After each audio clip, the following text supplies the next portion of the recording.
whole point of our project, and the reason it's called Smart Urban Intermediaries, is because there is this entire fashion around smart cities, and there's a lot of money behind that concept. And the concept of smart cities is often about technology and how technology can help to make better cities. What we're saying in this project is that's all very well, but technology and infrastructure are nothing without the people who drive change on the ground. So we want this project to shift attention from technological innovation to social innovation and to people who make a difference in communities and how they go about that. What are the things that enable them to do that, and what are the barriers that stand in the way? And overall, we hope the project is going to help us to deepen the conversation and the learning on those issues, so that then hopefully we can have some useful impact in policy and practice. So this short exercise is very good to show commonalities in a fast way. Don't you need help from my friend? No, so that's my way of We're here in Glasgow for 2 days. It's the first of 4 opportunities within the project where smart urban intermediaries and cooperation partners from each of our 4 sites, so Amsterdam, Birmingham, Copenhagen and here in Glasgow. The idea is to create the opportunity for people to share their practice and to learn from each other as peers. What is your impact? What is your value? What is your thing? What inspired me today? Possibly a very human thing, that everybody is well motivated and busy and thinking about shaping parts of their world or part of the world.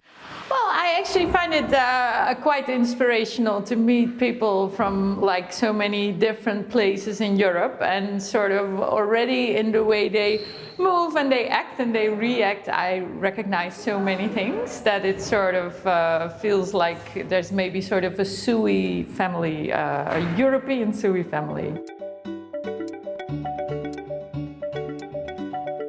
What I've realized today is that in a globalized world that we're living in, all us Suis who are working in the European countries face super complicated issues where we have to take in different skills in order to try to solve the problems in our local area. My biggest challenge is the Scottish accent. I must say, it's really the most difficult things. We got to do a tour of Govan, stopping at a number of key sites where we got to see how real processes where people are trying to make a difference on a number of issues, from regeneration to disabilities.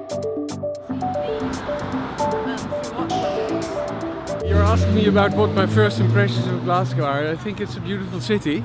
I was very much surprised about the visual quality of the spaces, the buildings, the materials, lots of beautiful sandstone, nice colors, and general nice mentality and good fun so far, really.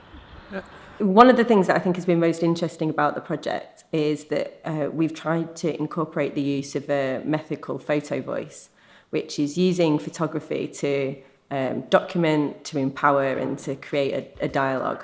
So when we went out on the walking tour of Govan, we were asking people to take photographs in response to 3 questions: what inspires you, what resonates with you, and what surprises you. I thought that was a really powerful part of the conversation.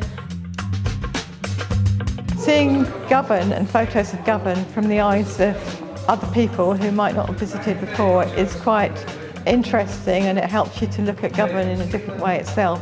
And it made me realise there are many places in Govan I don't really know that well myself, and it's inspired me to go and look at Govan a bit more carefully and learn about the other places here. Well, what inspired me was very much the tour yesterday of some of the projects in Govan.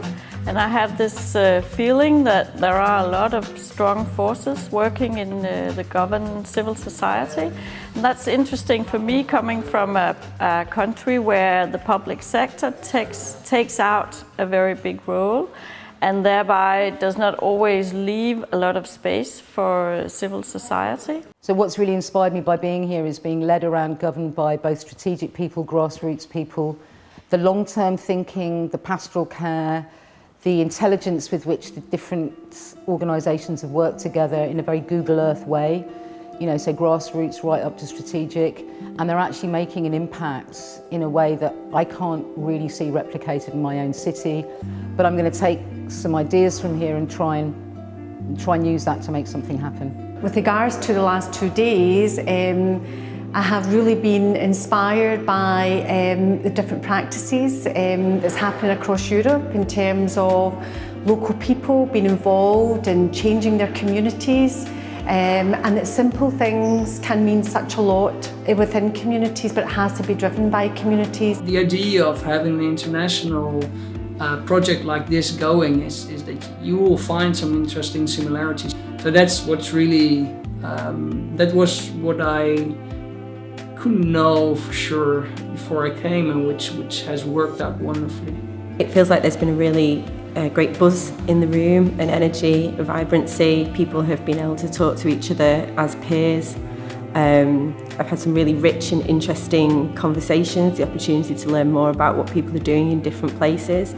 I've been doing this kind of thing for a number of years, but it still surprises me the amazing things that happen when you bring together a diverse, interesting group of people with a range of expertise, and it just creates a space where you really get to think a little bit more deeply about the stuff that you do and take a little bit of critical distance to think about your everyday work.